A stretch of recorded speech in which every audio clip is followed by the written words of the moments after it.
आज live news channel में आपका स्वागत है। मैं ललन कुमार सहरसा बिहार से। राजद कार्यकर्ताओं ने कांप में किया युवा संवाद कार्यक्रम का आयोजन। बता दें कि मधेपुरा लोकसभा के विभिन्न प्रखंड में लगातार युवा राजद संवाद कार्यक्रम आयोजित की जा रही है।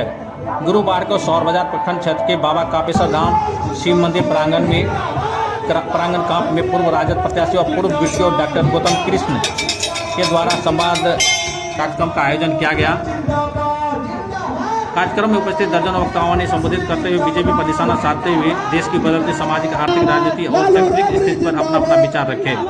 सभा को संबोधित करते हुए डॉक्टर गौतम कृष्ण ने कहा कि देश की वर्तमान में कमरतोड़ महंगाई, बेरोजगारी, भ्रष्टाचार से लोगों का ध्यान भटकाना, भावनात्मक मुद्दे, मंदिर, मस्जिद, हिंदू मुस्लिम करके लोगों को 2024 में भी गुमराह करना चाह रही है। तो देखिए एक रिपोर्ट आज लाइव न्यूज के साथ।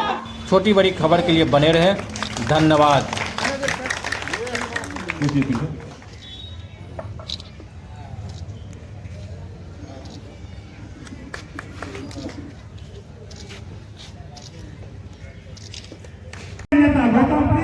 जो आगे बढ़ने का काम किए हैं, सिर्फ इन लोगों का हाथ पकड़कर साथ देने का काम कीजिए।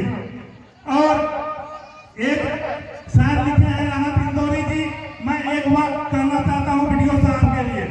लाख दलदल हो पाँव जमाए रखिए, लाख दलदल हो पाँव जमाए रखिए, हाथ खाली ही सही ऊपर उठाए रखिए। कौन कहता है कि छलनी में पानी नहीं भरता? कौन कहता है कि छलनी में? तो वह युवा संवाद कैसा। इसलिए हम सभी बड़े बुजुर्ग, मंचासी और सामने में बैठे हुए सभी बड़े बुजुर्गों का चरण स्पर्श करता हूं।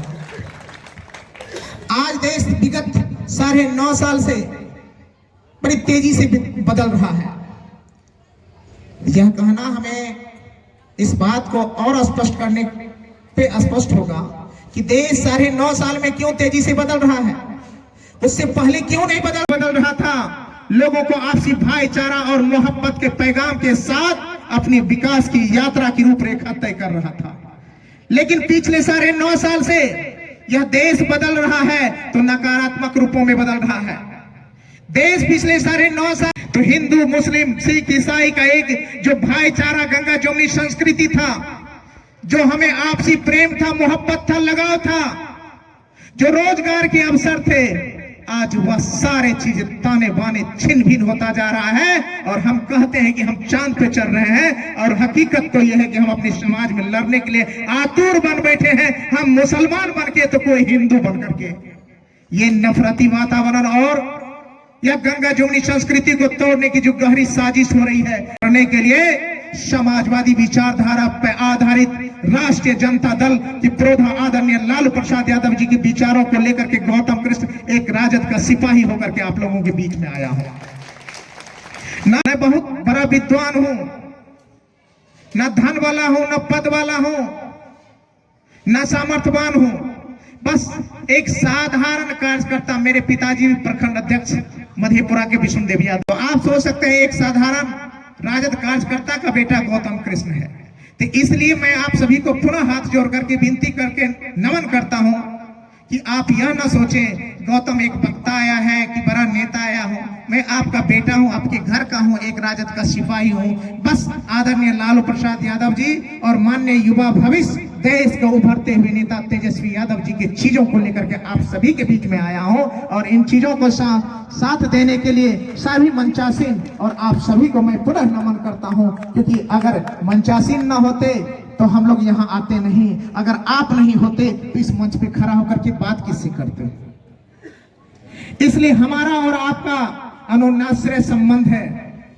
जब तक हम संवाद आपसे स्थापित नहीं करेंगे, मुझे समझ पाएंगे न मैं आपको समझ पाऊंगा। इसलिए एक साइड से बड़ी सुंदर से मैं लाइन शुरुआत करता हूं। बहुत सुंदर लाइन है।